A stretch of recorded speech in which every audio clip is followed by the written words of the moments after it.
আজিৰ এই ভিডিঅ'টিত এটমস্ফিয়াৰ and it's different layers অৰ্থাৎ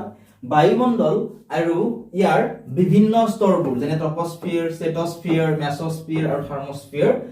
ইয়াৰ বিষয়ে আমি আজিৰ এই ভিডিঅ'টিত আলোচনা কৰিম। লগতে তোমালোকক দেখুৱাই দিম যে পৰীক্ষাত কেনেকুৱা ধৰণে প্ৰশ্নসমূহ আহে। ঠিক আছে, ডিএলএডৰ পৰীক্ষাত বাবে এই চাৰিটা স্তৰৰ বিষয়ে জনাটো কিহৰ কাৰণে বহুত বেছি ইম্পৰ্টেণ্ট, কাৰণ ডিএলএডৰ পৰীক্ষাত ইয়াৰ পৰা প্ৰায় কুৱেশ্যন আহি থাকে। যেনে চোৱাচোন এই কিখন কুৱেশ্যন পেপাৰ, ঠিক আছে, এই কুৱেশ্যন পেপাৰখন হৈছে চোৱা এইখন হৈছে 2019 চনৰ কুৱেশ্যন পেপাৰ। ঠিক আছে, তোমালোকে ইয়াত চাব পাৰিবা এইখন 2019 চনৰ কুৱেশ্যন পেপাৰ। এই কুৱেশ্যন পেপাৰখনত থকা তোমালোকে 79 নম্বৰ যেটো কুৱেশ্যন আছে এইটো চোৱাচোন। এই কুৱেশ্যনটো কি দিছিলে, বায়ুমণ্ডলৰ কোনটো স্তৰত বৰষুণ, ধুমুহা, শিলাবৃষ্টি ইত্যাদি হয়। ঠিক আছে, অপচন দিছিলে ট্ৰপস্ফিয়াৰ, ষ্ট্ৰেটোস্ফিয়াৰ, মেছস্ফিয়াৰ আৰু থাৰ্মস্ফিয়াৰ। তো এনেকুৱা ধৰণে তোমালোকক প্ৰশ্নসমূহ পৰীক্ষাত দিব। ঠিক আছে, তোমালোকে যদি চোৱা 2022 চনতো ইয়াৰ পৰা এটা কুৱেশ্যন আহিছিলে এনেকুৱা ধৰণৰ। ঠিক আছে, গতিকে ইয়াৰ পৰা এক নম্বৰ এটা তোমালোকৰ পৰীক্ষাত অহাৰ চান্স আছে। এইখিনি তোমালোকে ভালদৰে চাবই লাগিব। এতিয়া চোৱা, প্ৰথমতে আমি জানো আহাচোন বায়ুমণ্ডলনো কাক কয়। ঠিক আছে,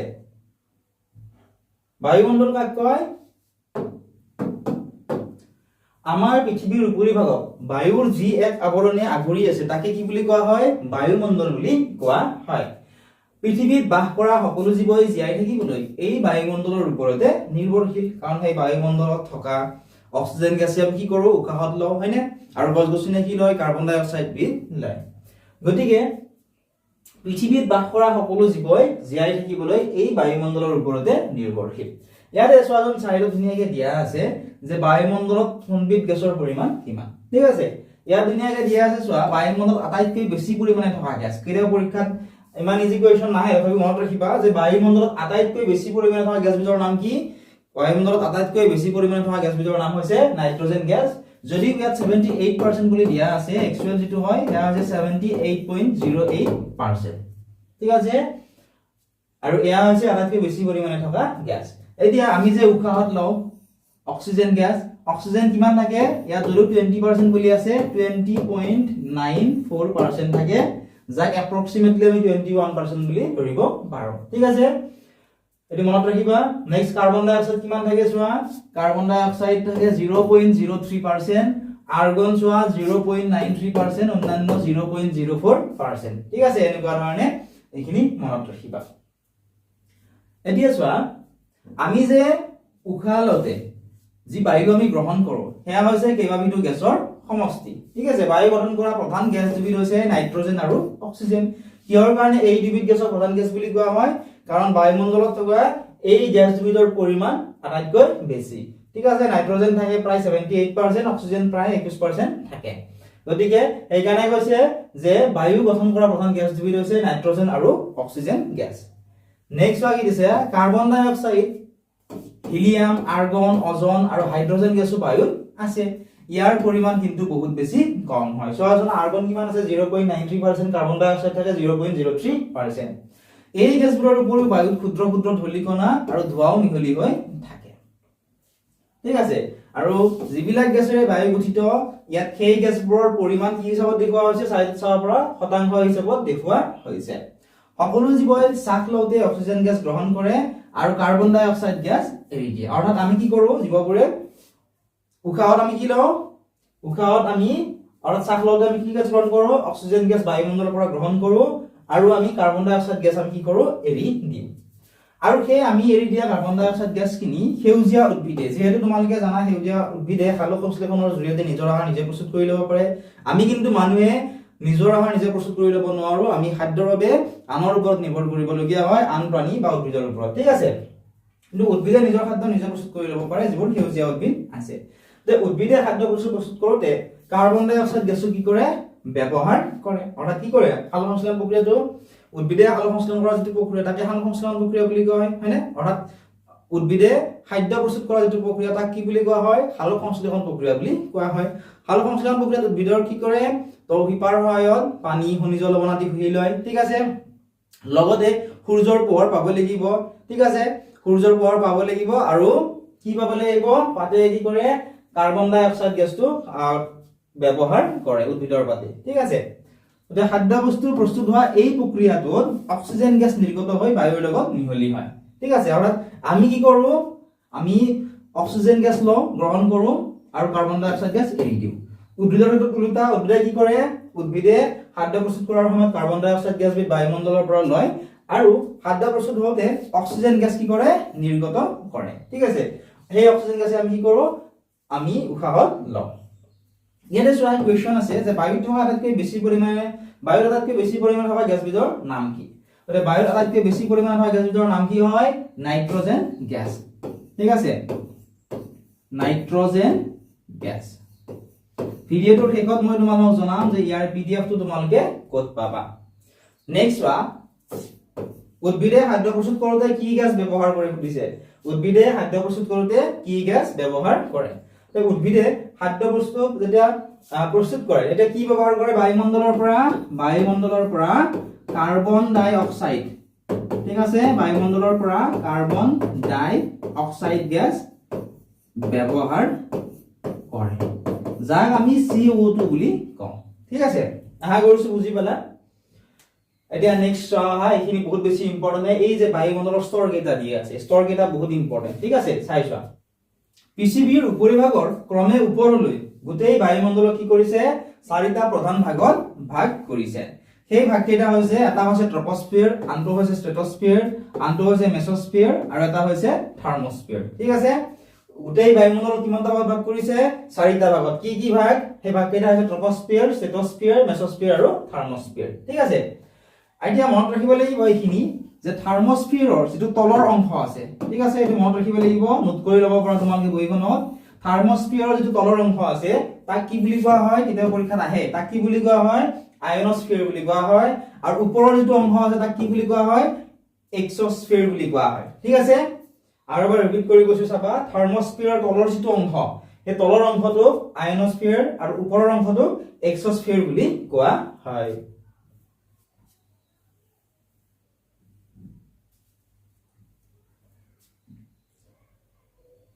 এতিয়া বায়ুমণ্ডলত ভাগ চাৰিটা ভাগ কৰিছে ইয়াৰে প্ৰথম যেটো ভাগ সেইটো আছে ট্ৰপোস্ফিয়াৰ ঠিক আছে এই ভাগটো বহুত বেছি ইম্পৰ্টেন্ট হয় ইয়াৰ পৰা বেছিভাগ কোৱেশ্চন পৰীক্ষাত আহে ঠিক আছে অকল যে ডিএলএড ৰ এক্সামৰ কাৰণে এটো ইম্পৰ্টেন্ট তেনেকুৱা নহয় বিভিন্ন ধৰণৰ কম্পিটিটিভ এক্সামৰ কাৰণে এইখিনি বহুত বেছি ইম্পৰ্টেন্ট হয় ঠিক আছে এই যে ট্ৰপোস্ফিয়াৰ স্তৰ আছে এই স্তৰটো বায়ুমণ্ডলৰ আটাইতকৈ গুৰুত্বপূৰ্ণ স্তৰ আৰু কেতিয়াবা পৰীক্ষাত সুধিব পাৰে যে ট্ৰপোস্ফিয়াৰ স্তৰটো গড়ে কিমান উচ্চতালৈ বিস্তৃত হৈ আছে মনত ৰাখিবা যে ট্ৰপোস্ফিয়াৰ যেটো স্তৰ আছে এই স্তৰটো গড়ে 12 কিলোমিটাৰ উচ্চতালৈ বিস্তৃত হৈ আছে এই স্তৰটোৰ বৈশিষ্ট্য হৈছে যে ইয়াত উচ্চতা বঢ়াৰ লগে লগে বায়ুৰ উত্তাপ কি হয় কমি যায় ঠিক আছে এই ট্ৰপোস্ফিয়াৰ স্তৰটো কি হয় যেতিয়া উচ্চতা বঢ়াৰ লগে লগে বায়ুৰ উত্তাপটো কি হয় কমি আহে প্ৰতি কিলোমিটাৰ উচ্চতাত 6.5 ডিগ্ৰী সেলসিয়াস বায়ুৰ উষ্ণতা হ্ৰাস পায় ঠিক আছে ইয়াকে লেপছ হাৰ বুলি কোৱা হয় প্ৰতি কিলোমিটাৰ উষ্ণতা কিমান ডিগ্ৰী হ্ৰাস পায় 6.5 ডিগ্ৰী সেলসিয়াস বায়ুৰ উষ্ণতা কি হয় হ্ৰাস পায় ইয়াকে লেপছ হাৰ বুলি কোৱা হয় কেতিয়াবা পৰীক্ষাত আহে লেপছ হাৰ কি হয় ঠিক আছে এনেকুৱা ধৰণে এটা কোৱেশ্চন তোমালোকক বনাই দিয়া নেক্সট ইয়াতে কৈছে যে মেঘ বৰষুণ কুঁৱলী আদি প্ৰায় সকলো ধৰণৰ বতৰৰ পৰিঘটনা এই স্তৰটোতে ঘটে গতিকে ইয়াত আমি পালো যে মেঘ বৰষুণ কুঁৱলী আদি প্ৰায় সকলো ধৰণৰ বতৰৰ পৰিঘটনা এই স্তৰতে ঘটে পৰীক্ষাত ইয়াৰ পৰা কেনেকৈ কোৱেশ্চনটো দিছে চোৱা এই কোৱেশ্চনটো চোৱাচোন ইয়াত দিছিল বায়ুমণ্ডলৰ কোনটো স্তৰত বৰষুণ ধুমুহা শিলাবৃষ্টি ইত্যাদি হয় তে বৰষুণ ধুমুহা শিলাবৃষ্টি ইত্যাদি হয় ইয়াত ডাইৰেক্টলি দিয়া নাই ঠিক আছে কাৰণ আমি জানো যে মেঘ দিলেহে কি হয় সাধাৰণতে বৰষুণ হয় ঠিক আছে গতিকে মেঘ বৰষুণ কুঁৱলী বা বৰষুণ দিলে কি হয় শিলাবৃষ্টি হয় শিলৰ লগত একেলগে বৰষুণ দিয়া কি বুলি কোৱা শিলাবৃষ্টি বুলি কোৱা হয় বা ধুমুহা বতাহ যি দিয়ে ঠিক আছে গতিকে হেইটোকে আমাক সুধিছিল বায়ুমণ্ডলৰ কোনটো স্তৰত বৰষুণ ধুমুহা শিলাবৃষ্টি ইত্যাদি হয় in which layer of the atmosphere rain wind hailstorm etcetera occurs correct answer কোনটো হ'ব এই স্তৰটোত অৰ্থাৎ ট্ৰপোস্ফিয়াৰ স্তৰটোত আশা কৰিছো বুজি পালা এনে ধৰণে পৰীক্ষাত প্ৰশ্নসমূহ আহিব ঠিক আছে গতিকে এইখিনি তোমালোকে নোট কৰি ল'ব লাগিব ইয়াৰ পৰা যিকোনো কোৱেশ্চন পৰীক্ষাত বনাই দিব পাৰে এতিয়া চোৱা এইটো মনত ৰাখিবা যে মাউন্ট এভাৰেষ্টৰ উচ্চতা কিমান হয় মাউন্ট এভাৰেষ্টৰ উচ্চতা হৈছে 8848 মিটাৰ ঠিক আছে মাউন্ট এভাৰেষ্টৰ উচ্চতা কিমান 8848 মিটাৰ আৰু ইয়াত চোৱা বায়ুমণ্ডলৰ বিভিন্ন স্তৰসমূহৰ ইয়াত দি থোৱা আছে ট্ৰপোস্ফিয়াৰ কোনখিনি হয় অজন স্তৰ কোনখিনিত আছে স্ট্ৰেটোস্ফিয়াৰ মেসোস্ফিয়াৰ থাৰ্মোস্ফিয়াৰ আৰু এক্সোস্ফিয়াৰ ঠিক আছে নেক্সট আমি চাও হা স্ট্ৰেটোস্ফিয়াৰৰ বিষয়ে ঠিক আছে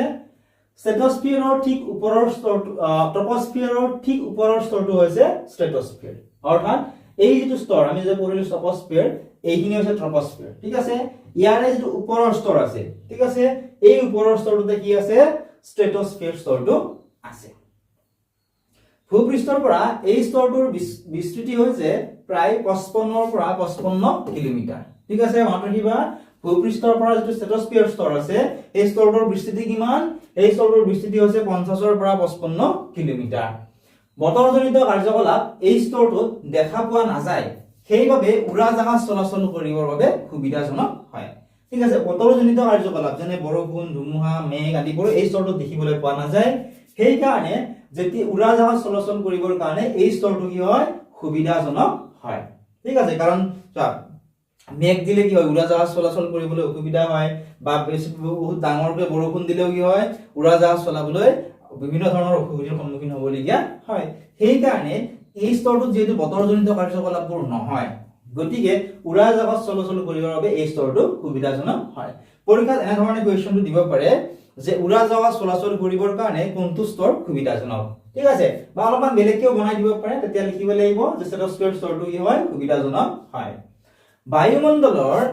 এই স্তৰটোত অজন গেছৰ স্তৰ এটা আছে পৰীক্ষাত এনে ধৰণৰ দিয়ে যে বায়ুমণ্ডলৰ কোনটো স্তৰত অজন গেছৰ স্তৰ আছে ঠিক আছে মনত ৰাখিবা বায়ুমণ্ডলৰ যেটো স্ট্ৰেটোস্ফিয়াৰ স্তৰ আছে এই স্তৰটোতে অজন গেছৰ এটা স্তৰ আছে আৰু এই স্তৰটো কি কৰে এই স্তৰটোৱে সূৰ্যৰ পৰা অহা ক্ষতিকাৰক অতিবেঙুনীয়া ৰশ্মি শোষণ কৰি পৃথিৱীত পৰা বাধা দিয়ে ট্ৰপোস্ফিয়াৰৰ ওপৰলৈ ট্ৰপোস্ফিয়াৰত বায়ুৰ উষ্ণতা ক্ৰমে বৃদ্ধি হয় এই যেটো স্তৰ আছে এই স্তৰটো কি থাকে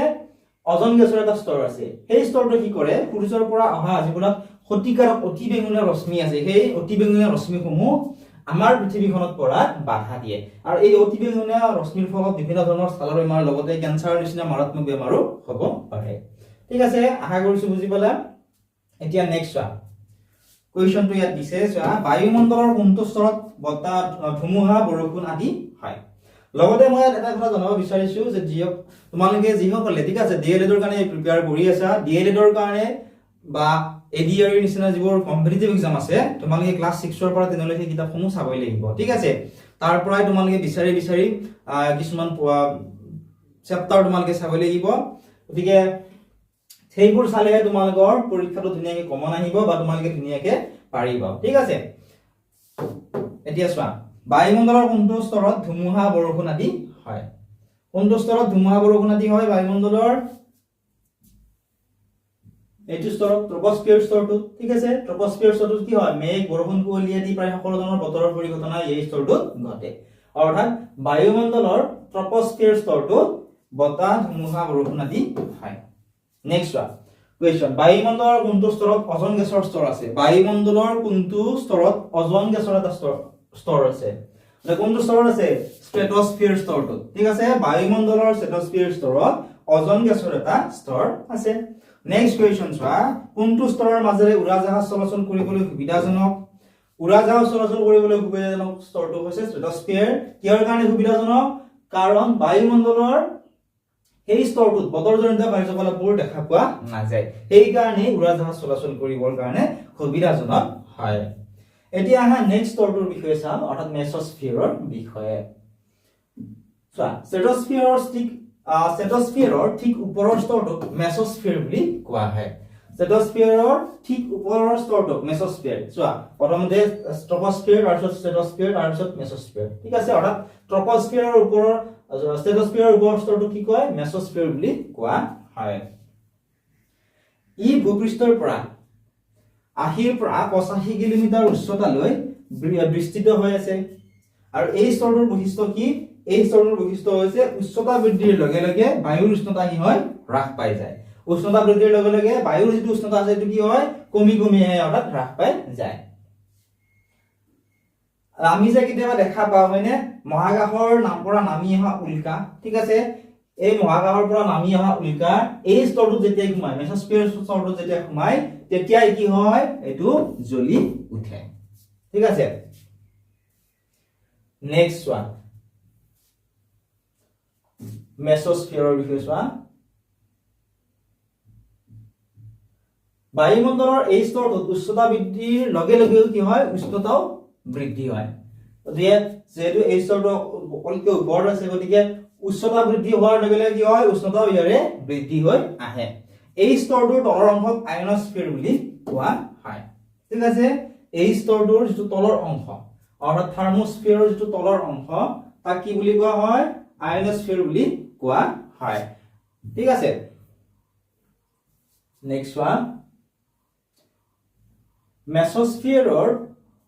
মেসোস্ফিয়াৰৰ ওপৰৰ পৰা 400 কিলোমিটাৰ উচ্চতালৈ থাৰ্মোস্ফিয়াৰ বিস্তৃত ইয়াৰ বায়ু কণাবোৰ বিদ্যুৎ আধানযুক্ত যাক আয়ন কণা বুলিও কোৱা হয় মনত ৰাখিবা ইয়াৰ বায়ু কণাবোৰ কি হয় বিদ্যুৎ আধানযুক্ত যাক আমি কি বুলি কওঁ আয়ন কণা বুলিও কওঁ ই কি কৰে ৰেডিঅ' তৰংগ বহন কৰে পৃথিৱীৰ পৰা পঠিওৱা ৰেডিঅ' তৰংগ এই স্তৰে পুনৰ পৃথিৱীলৈ ঘূৰাই পঠিয়াই আমাক ৰেডিঅ'ৰ গীতমাত শুনাত সহায় কৰে মনত ৰাখিবা এইটো ইম্পৰ্টেন্ট এইখিনিৰ পৰা চোৱা পৃথিৱীৰ পৰা পঠিওৱা ৰেডিঅ' তৰংগ এই স্তৰে কি কৰে পুনৰ পৃথিৱীলৈ ঘূৰাই পঠিয়ায় যাৰ ফলত আমি কি কৰিব পাৰো ৰেডিঅ'ৰ গীতমাত আমি শুনিবলৈ পাৰো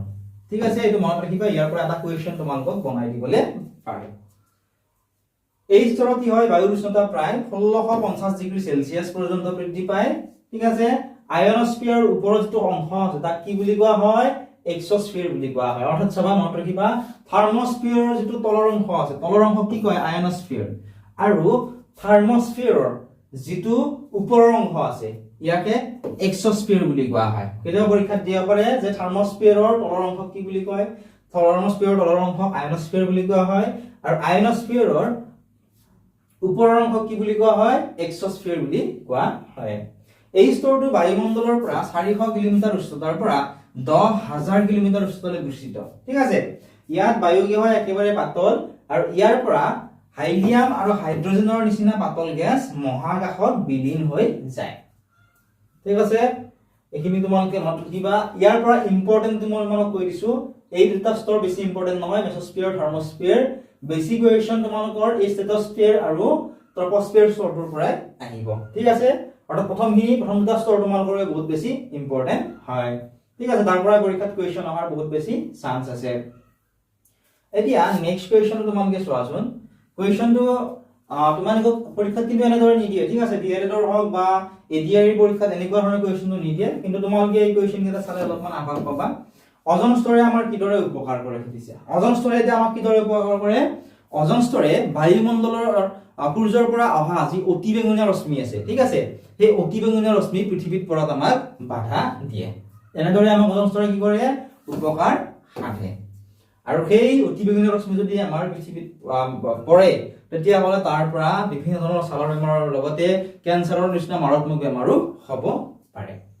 আৰু সেই কাৰণে অসমত কি হয় কেন্সাৰ ৰোগীৰ সংখ্যা অধিক ইও এটা মূল কাৰণ ঠিক আছে নেক্সট ওয়ান 1 নম্বৰ প্ৰশ্নটো স্ট্ৰেটোস্ফিয়াৰ স্তৰটোৰ বিস্তৃতি কিমান দিছে স্ট্ৰেটোস্ফিয়াৰ যেটো স্তৰ আছে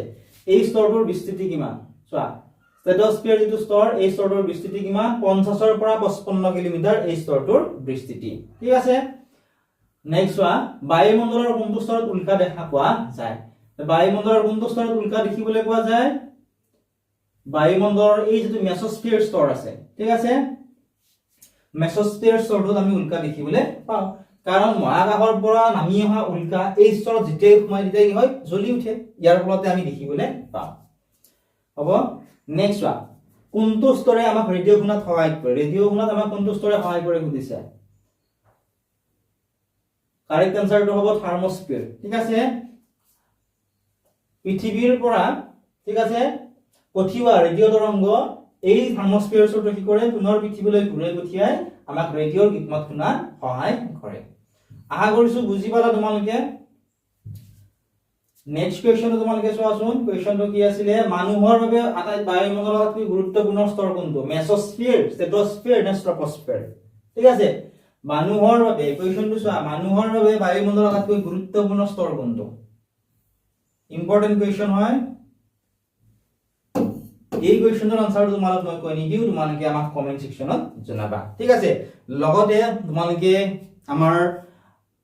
এপটো যদি ডাউনলোড কৰা নাই এপটো ডাউনলোড কৰি লব পাৰিবা তাত তোমালোকে প্ৰিভিয়াছ ইয়াৰ কোৱেশ্চন পেপাৰ সমূহ পাবা অৰিজিনাল লৰৰ লগতে মেমৰি বেস কোৱেশ্চন আনসাৰ হৈতে ঠিক আছে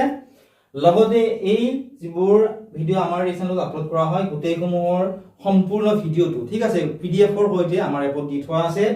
অনলি 299 ত তোমালোকে গোটেইখিনি পাবা এতিয়া ডেসক্ৰিপচনত দিয়া লিংকত ক্লিক কৰা আৰু আমাৰ এপটো ডাউনলোড কৰি লোৱা লগতে তাত বহুতো ফ্ৰী নোটছও দিয়া আছে ঠিক আছে ডিএলএড এক্সামৰ বাহিৰে ঠিক আছে ডিএলএড এক্সামৰ বাহিৰে প্ৰিভিয়াছ ইয়াৰ যিবোৰ কোৱেশ্চন পেপাৰ আছে বিভিন্ন ধৰণৰ এক্সামৰ এই কোৱেশ্চন পেপাৰ সমূহ ফ্ৰী দি থোৱা আছে গতিকে এতিয়া ডেসক্ৰিপচনত দিয়া লিংকত ক্লিক কৰা বা কমেন্ট সেকশনত দিয়া লিংকত ক্লিক কৰা আৰু আমাৰ এপটো ডাউনলোড কৰি লোৱা অধিক জানিবৰ বাবে WhatsApp নম্বৰটো লিখি লোৱা WhatsApp নম্বৰটি হৈছে 9954174571 এই নম্বৰত তোমালোকে আমাক ইয়াৰ বিষয়ে মেছেজ কৰি সুধিব পাৰিবা চেনেলটো যদি সাবস্ক্ৰাইব কৰা নাই সাবস্ক্ৰাইব কৰি দিবা